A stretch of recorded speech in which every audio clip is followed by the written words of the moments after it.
Ina ni Kobe, botong-boto kay Kylin.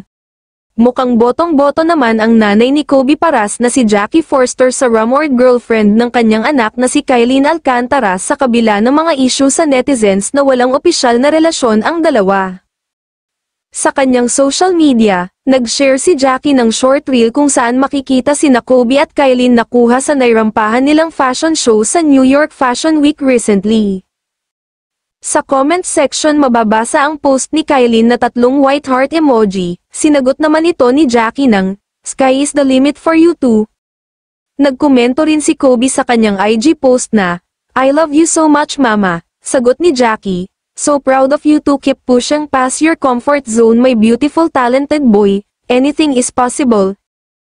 Hanggang ngayon ay hindi pa rin diretsahang inaamin ni Kylin na boyfriend na niya si Kobe ngunit naniniwala ang madlang people na matagal na silang magjowa.